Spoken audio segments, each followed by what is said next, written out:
Atvažiavus miestelį pas patį garsųjį pupų dėdę. Pasirodė ir tokie garsų žmonės turi bėdų, kurias aš šiandien pasistengsiu padėti išspręsti. Lekiu pas pupų dėdę.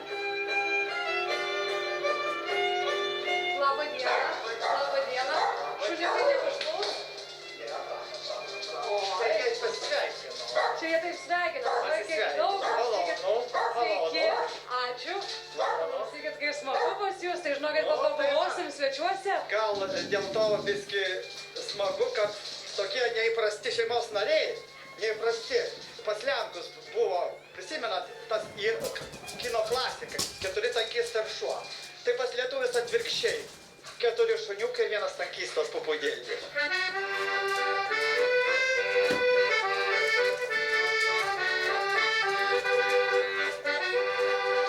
Kartų yra geriau šalia geras šuo, negu blogas žmogus.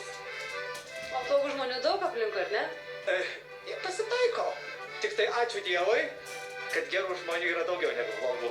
Apkeliavęs esate turbūt beveik visą pasaulį jau. Taip. Jau vien mano kraitys paprasčiausiai virš 50 pasaulio valstybių. Ir dar ta egzotika, kad štai su jais. Tai šitie 4 keliauninkai visą laiką kartu su jumis. Kartu ir kokių įvykių nebuvo. Va pavyzdžiui, kaip keliavo lygiagrečiai su manimi Starkus ir Radzevičius. Tai jie keliavo į Iraną pro Turkijos Kurdistaną. Paimsiu ir juos pralenksiu. Pasukau per Iraką. Ir važiuoju per Iraką. 3 naktis nakvojom Irake. Ir vieną kartą, bevažiuojant išeina iš olos, tokie kaip Bin Ladenas, tokio tipo išvaizdo žmonės, nusitaiko į mus automatus ir matau šaus. Ir staiga pamatė mano šuniukus 4.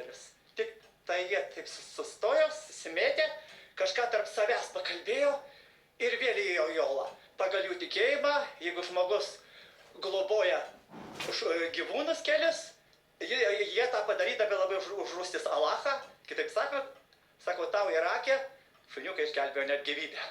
Dabar galima sakyti, tikrai myliu, kartais pagalvoju, galbūt labiau negu save. Aš jiems duodavau, kas lieka nuo mano pietų. Kai ką nors ar ten sriubą, ar tenai kokią mėsytkę aš verdu. O paskutiniu metu valgau tai, kas lieka nuo jų.